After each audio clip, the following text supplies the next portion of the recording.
ইসলামের কাজে সবচেয়ে বেশি সহযোগিতা করছে নবীজিকে যুবক।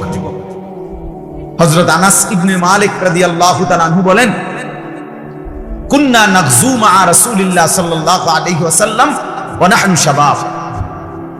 আমরা নবীজির সাথে প্রত্যেকটি যুদ্ধে অংশগ্রহণ করতাম আর আমরা ছিলাম যুবক।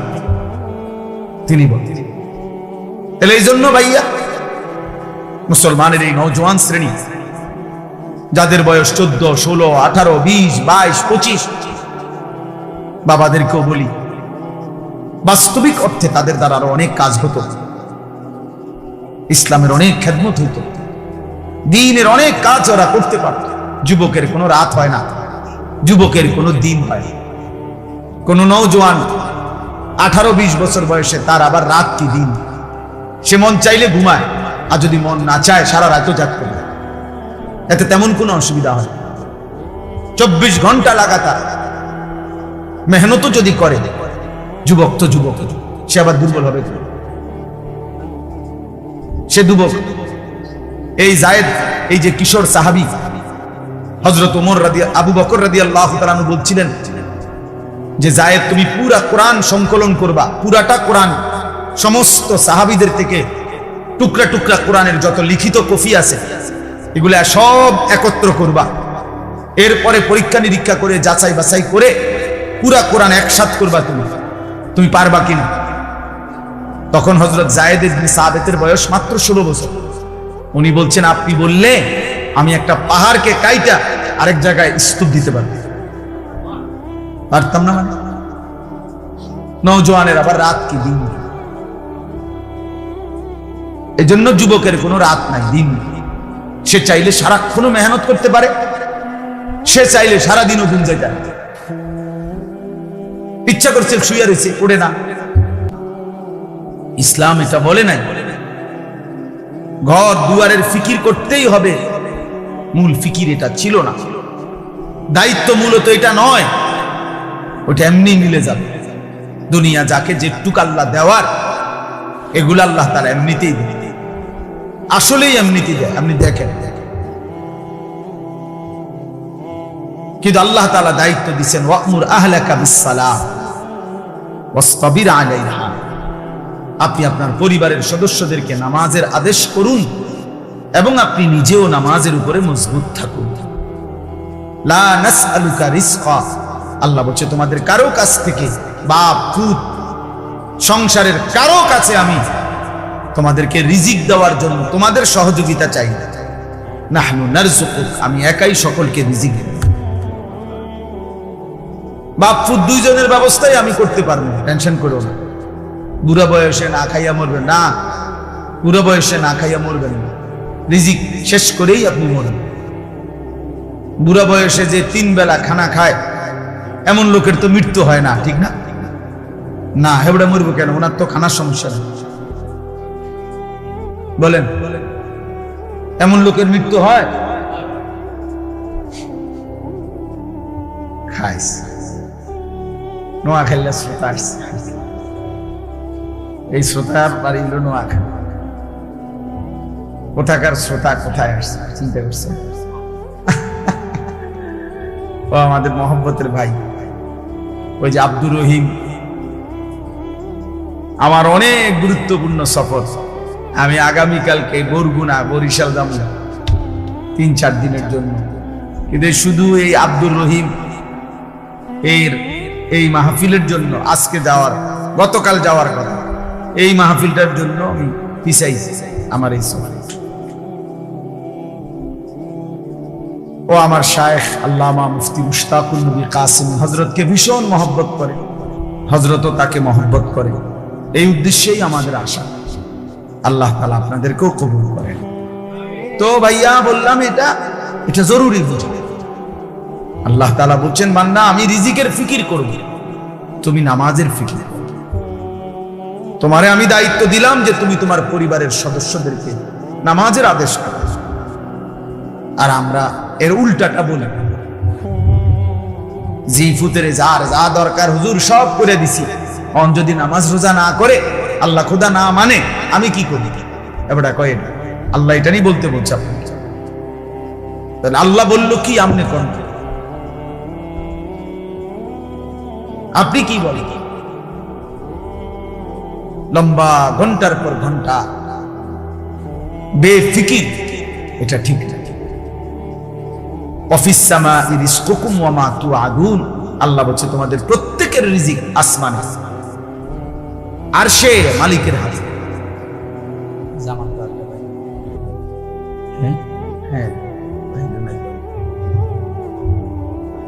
এই জন্য এটা জরুরি বাবা। ছেলেরা তোমরাও মনে রাখো বাপ, আমি আমার যে আয়াতগুলো পড়ছি আমি এগুলা তর্জমা বলতে চাই শুরুতে, এই জন্য এগুলা বলে নিলাম। এই যে কয়জন ছেলে তোমরা পড়ছো বাবা, তোমাদের কাছে আমার একটা বিশেষ কথা হলো, বারবার আসা কঠিন বাবা, আর যদি কোনদিন না আসি তো একবারই বললাম, মনে রাখো বাপ, যদি তোমার বাবা মা তোমার কোনো যত্ন নাও নেয় ঈমান ইসলামের আখিরাতের বিষয়, তারপরেও নিজেরে নিজে নষ্ট করবে। তোমারেও আল্লাহ তাআলা বুঝ দিয়েছেন, আকল দিয়েছেন, শেষ পর্যন্ত হাসরের মাঠে তোমার বাবাও তোমার পাশে থাকবে না, তুমিও তোমার বাবার পাশে থাকবে না। তোমার মা তোমার পাশে থাকবে না, তুমিও তোমার মায়ের পাশে থাকবে না। তোমার স্ত্রী তোমার পাশে থাকবে না, তুমিও তোমার স্ত্রীর পাশে থাকবে না। ইয়াউমা ইয়াফিরুল মারউ মিন আখিহি ওয়া উম্মিহি ওয়া আবিহি ওয়া সাহিবাতিহি ওয়া বানি। আল্লাহ বলছে সেদিন হাসরের দিন প্রত্যেক মানুষের ভাই তার থেকে পলায়ন করে, মা বাবা স্ত্রী সন্তান তার থেকে পলায়ন করে। লিকুল্লি ইমরিইন মিনহুম ইয়াউমাইদিন শা'নুন ইউগনি, প্রত্যেকেই নিজেকে নিয়ে ব্যস্ত হবে। ইয়া রাব্বি নাফসি নাফসি, আল্লাহ বলেন তোমাদের সকলকেই একজন একজন করে আমি আল্লাহর সামনে আসতে, দলবল নিয়ে আইবেন হবেন, পীর মুরিদ নেতা কর্মী, হ্যাঁ জি না, পীর সাহেবও আলাদা, মুরিদ সাহেবও আলাদা আলাদা, প্রত্যেকেই আলাদা আলাদা। ওয়া কুল্লুহুম আতিহি ইয়াউমাল কিয়ামাতি ফারদান, কোরআন শরীফের আয়াত। সকলকেই আল্লাহর কাছে কিয়ামতের দিন আসতে হবে একজন একজন। কয়জন? একজন, ফারদান, ওয়াহিদ ওয়াহিদ, একজন একজন। এজন্য মনে করো তোমার বাবা খেয়াল করে নাই, মা তোমার খেয়াল করে নাই, তুমি নিজের হাতে নিজের মোবাইল দেখে দেখে, নারী দেখে দেখে, ছবি দেখে দেখে, অশ্লীল উলঙ্গ দৃশ্য দেখে দেখে অসভ্যতার মধ্যে ডুবে গিয়ে নষ্ট হয়ে গেছে। একদিন ফিরতে চাইলো আর ফিরতে পারে। গুনাহ বড় সাংঘাতিক। গুনাহ মানুষকে একসময় হতাশ করে দেয়। কত মানুষ আছে এই হারাম প্রেম করতে করতে একটা সময় আত্মহত্যা করে। কালকে রাত্রে এক ছেলের সাথে আমি কথা বলছি, এই ছেলে বলতেছে হুজুর আমি আত্মহত্যা করতে চাই। আস্তাগফিরুল্লাহ, তুমি কি কও? এই পরিমাণ জিনা এবং ব্যভিচার, হারাম এবং গুনাহের মধ্যে লিপ্ত যে এখন আর ভালো লাগতেছে না কিছু। অনেক সান্ত্বনা দিছি, দাওয়াত দিছি আমার মাদ্রাসায়, তুমি আইসো। অল্প বয়সী নওজোয়ান ছিল, এজন্য গুনাহ শেষ পর্যন্ত তোমারে হতাশ করে দিবে, অস্থির বানায় রাখে। নারী ছবি, হারাম দৃশ্য, কসম আল্লাহর আমরা কিতাবে বারবার পড়ছি, মানুষকে সুকুন দেয় না, মানে স্থিরতা দেয় না, তৃপ্তি দেয়, বরং তৃষ্ণা বাড়ায়, নেশা বাড়ায়, গুনার মাত্রা আরো বাড়ায়, কিন্তু শেষ পর্যন্ত তৃপ্ত হয়। এই জন্য এক গ্লাস পানিতে মানুষ তৃপ্ত হয়, এক সাগর মদ খেলেও নেশাখোর তৃপ্ত হয়। তুমি খবর নিয়ে যাও, একজন স্ত্রী, একজন মহিলা, একজন স্ত্রী দিয়ে একজন মানুষের 60 বছর চলে যায়, কিন্তু হারাম ছবি যে দেখে, হারাম নারীর দিকে যে আকর্ষণ, সারা পৃথিবীর নারী উলঙ্গ করে দেখলেও তার তৃপ্তি হয়, হারাম তৃপ্তি, সুকুন হয়। কোরআনের আয়াত ভাইয়া, আল্লাহ বলছে আমি প্রত্যেকটি পুরুষের জন্য তার দেহের অংশ থেকে আমি আল্লাহই কুদরতি ভাবে তার স্ত্রীকে সৃষ্টি করেছি। কেন? লিতাসকুনু ইলাইহা, যেন তার স্ত্রীর মাধ্যমে সে সুকুন, তৃপ্তি, প্রশান্তি পেতে পারে। এজন্য আল্লাহর কসম, এটা ব্যতীত, হালাল স্ত্রী ব্যতীত, হালাল এই সম্পর্ক ব্যতীত অন্য যেই কোন রকমের পৃথিবীর সবচেয়ে সুন্দরী নারীও যদি হয়, সুকুন মিলবে, প্রশান্তি মিলবে, স্বস্তি মিলবে না। আল্লাহর সাথে সুকুন মনে রাখেন, প্রত্যেক মানুষের হৃদয়ের প্রশান্তি, চোখের ঘুম, মানুষের তৃপ্তি আল্লাহর পক্ষ থেকে আসে। আর হারামের মাধ্যমে, আল্লাহর অবাধ্যতার মাধ্যমে এটা হবে। এমনি মনে হয় আর কি সে হাসে, নর্তকী নাচে, মনে হয় সিনেমার নর্তকী কত রঙে আছে, কত খুশিতে আছে। না ভাইয়া, ওদের ব্যক্তি জীবন বড় অন্ধকার জীবন, ওদের একাকী জীবন বড় অন্ধকার জীবন। বাইরের এই হাসি এত টাকার বিনিময়, বাইরের এই সাজগোজ এত টাকার বিনিময়। তার এই হাসির মধ্যে টাকা, তার এই নাচের মধ্যে টাকা, তার এই পোশাকের মধ্যে টাকা, তার এই অশ্লীল অঙ্গভঙ্গির মধ্যেও কি এ তো উপার্জনের জন্য হাসি। কিন্তু একাকী জীবন বড় কঠিন, একাকী জীবন বড় দুঃসহ। নয়তো সিনেমার নায়িকা আত্মহত্যা করে কেন? তার কি সুখের অভাব কেন? আত্মহত্যা করে কেন? তার তো টাকার অভাব ছিল না। আমি তো দেখছি 400 কোটি টাকার মালিক অধরে বাচ্চার মতো কাঁদে। 1-2 টাকা, 400 কোটি টাকার মালিক অঝরে কাঁদে, অঝরে। ব্যক্তি জীবন বড় কঠিন, একাকী জীবন বড়, রাত গভীরের একাকী জীবন দুঃসহ। এজন্য সব ছেলে মনে রাখে, কষ্ট পাইবে। আল্লাহকে যারা ডাকো না, যারা নামাজ পড়ো না, একটা সেজদা দিত মন চায় না, নাফরমান, মনে রাখবে সুখ মিলবে। জাহান্নাম তো মিলবেই, দুনিয়াও সুখ মিলবে। এই রং তামাশার এখন কেউ বলে না, কেউ ডাকে না, কেউ ফেরাচ্ছে না। তুমি তাংফাং করতে আসো, বেশি দিন থাকবে, বেশি দিন, খুব দ্রুত রাত চলে যায়। আমরা যেমন আমরা দৌড়ে যাইও মনে হয় যেন মাগরিব ধরতে আসছি, এমন সমস্যা। হায়াতের কত সময় এই রাস্তায় রাস্তায় জ্যামে, গাড়ি ঘোড়ার জ্যামে, রাস্তা ভাঙ্গা, সব মিলাইয়া জিন্দেগির কত মহামূল্যবান সময় রাস্তায় রাস্তায় কি হয়ে যায়, শেষ হয়ে। এজন্য খুব দ্রুত হায়াত শেষ হয়ে যায়। আর এখন আখিরি জামানা, নবীজি বলছেন ইয়াতাকারাবুজ জামান, কিয়ামতের পূর্বে সময় কাছাকাছি হয়ে যাবে। বছর মনে হবে 1 মাসের মতো, 1 মাস মনে হবে 1 সপ্তাহের মতো, 1 সপ্তাহ মনে হবে 1 দিনের মতো, 1 দিন মনে হবে ঘন্টার মতো। এই জন্য তুমি এমন সুন্দর হায়াত, কিশোর বয়স, যৌবন বয়স নষ্ট করো। আর বয়স্কদেরকে বলি, বাবা, আল্লাহ তাআলা যাকে একটু হায়াত বেশি দিয়েছেন, তাকে আল্লাহ দয়া করে হায়াত দিয়েছেন। কোরআনে আল্লাহ বলছেন, আমি মানুষকে সকলকেই, কোরআনের মধ্যে সূরা গাফির, এই সূরার মধ্যে আছে, আমি সকলকেই বৃদ্ধ পর্যন্ত পৌঁছাই না। বুঝেন নাই কথা? এই পৃথিবীতে যেই জন্ম নেয় সেই বৃদ্ধ পর্যন্ত পৌঁছা, এরপরে মরে না।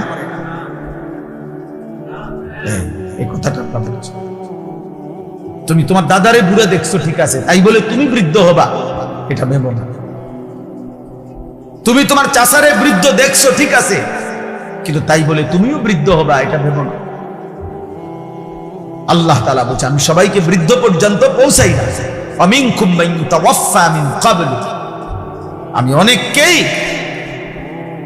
এই চলমান ধারায় শিশু, কৈশোর, শৈশব, যৌবন, এরই মধ্যেই অনেককে মৃত্যু দিয়ে দেয়। সব ফুল আম হয় না, মুকুল ঝরে যায়। ছোট ছোট আমগুলো সবগুলো বড় হয় না, বড় বড় আমগুলো সবগুলো পাকে না,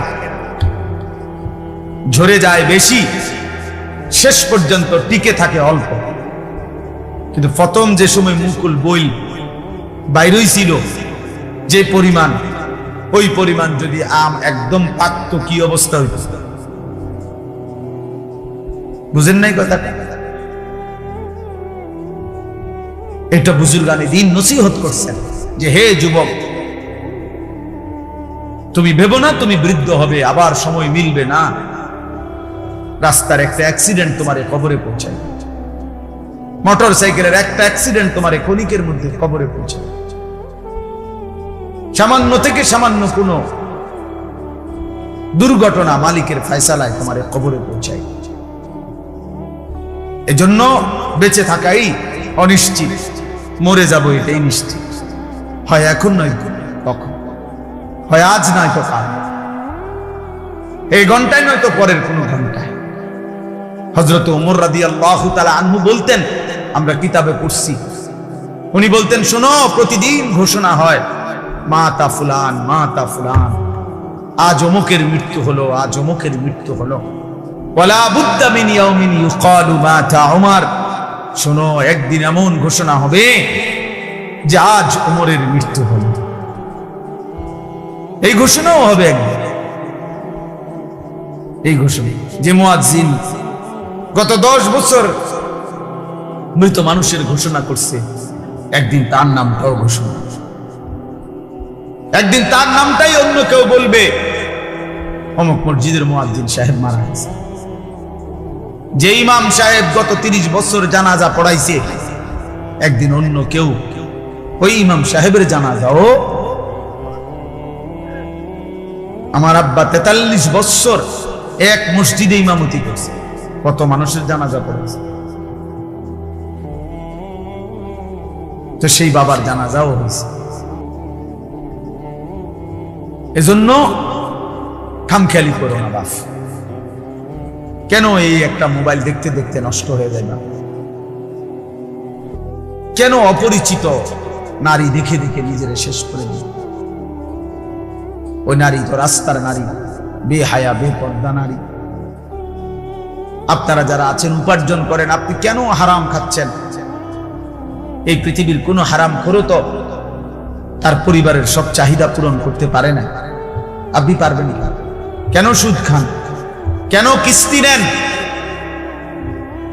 কেন হারাম খান? ওজনে কম দেন, মিথ্যা বলেন, বাটপারি করেন, অবৈধ উপার্জন করেন, বলেন হারাম খান। কই এই পর্যন্ত একটা নাফরমানের, একটা হারামখোরের প্রমাণ দেখান পৃথিবীতে যে উনি উনার জীবনের সব চাহিদা পূরণ করে গেছে? আছে কোথাও কেউ? আমরা তো সারা পৃথিবীর ইতিহাস আলহামদুলিল্লাহ বারবার পড়ছি। আমার জীবনে আমি সবচেয়ে বেশি যদি কিছু পড়ি আল্লাহর কোরআন রাসূলের সুন্নাহর পরে অন্য কোন বিষয়ে সবচেয়ে বেশি পড়ছি যদি বলা হয়, আমি ইতিহাস সবচেয়ে বেশি পড়ছি, এখনো পড়ি, আমার অভ্যাসে। এই পৃথিবীর ইতিহাস বারবার পড়ছি, কত রাজা, কত মহারাজা, কত গল্প, কত ক্ষমতাধর, কত বাদশাহ, তারা কেউই তাদের চাহিদা পূরণ করে যাইতে পারে। বাদশাহ ইস্কান্দার বলা হয় যে উনি দিগ্বিজয়ী বাদশাহ ছিলেন। এত বড় বাদশাহ, যারা পৃথিবীব্যাপী যারা বাদশাহী করছেন, উনি মৃত্যুর পূর্বে ওনার খাদেমকে বলছিলেন যে আমার মৃত্যুর পরে তোমরা আমার লাশ কাফনের কাপড় পরাইয়া আমার 2টা হাত খালি রাখবা, কাফনের কাপড় থেকে আলাদা রাখবা, আর আমার লাশটা খাটের মধ্যে করে এরপরে পুরা রাজধানীটা লাশটা আমার ঘুরাইবা, আর 2টা হাত যেন খালি থাকে, মানে কাফনের কাপড়ের বাইরে থাকে, এমনি ঘুরাইয়া নিবা, নিয়া এরপরে দাফন করবা। তো লোকেরা দেখছে ওনারে এভাবে ঘুরাইয়া নিছে। তো ওই জামানার যারা বুজুর্গ আল্লাহর প্রিয় বান্দারা ছিলেন তারা চিৎকার দিয়া অঝরে তখন এই দৃশ্য দেখে কাঁদতে শুরু করছে। তো লোকেরা জিজ্ঞাসা করছে, হুজুর আপনারা কাঁদেন কেন? বলছে, হায় শোনো, সিকান্দার বাদশাহ ইস্কান্দার বুঝায় গেল যে আমার মতো দিগ্বিজয়ী বাদশাহ যখন কবরে যায় খালি হাতে,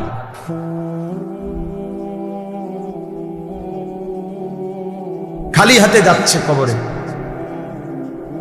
এই জন্যই উনি তোমা করে দেখানোর জন্য এই ঘটনাটা করছে। বলছে যে এত বড় বাদশাহ যদি খালি হাতে যায় তা আমি আর তুমি কি নিয়ে যাবো? হ্যাঁ, এজন্য প্রত্যেকেই নিজেকে নিয়ে ভাবে, নিজেকে নিয়ে ভাবে। শুধু শুধু শুধু শুধু চা দোকানে বসে বসে এই মানুষের বদনাম, মানুষের বদনাম, মানুষের বদনাম, মানুষের বদনাম, এরপরে আইসা ভাত খায়, নিজের ঘরে ঘুমায়। এটা ইমানদারের জীবন না, এটা সুস্থ স্বাভাবিক মানুষের জীবন। আল্লাহ তাআলা আমাদের জন্য শ্রেষ্ঠতম 4টা দৌলত আল্লাহ আমাদেরকে দিয়েছেন, 4টা নিয়ামত আল্লাহ আমাদেরকে এমন দিয়েছেন, এই 4টি জিনিস যদি কারো কাছে থাকে খোদার কসম সে পথভ্রষ্ট হইতে পারে না, সে পথ হারা হইতে পারে না। সেই 4টা জিনিস কি? 1 নাম্বার আল্লাহ আমার রব, 2 নাম্বার মুহাম্মদ সাল্লাল্লাহু আলাইহি সাল্লাম আমার রাসূল, 3 নাম্বার কোরআন আমার কিতাব, 4 নাম্বার ইসলাম আমার ধর্ম। এই 4টি নিয়ামত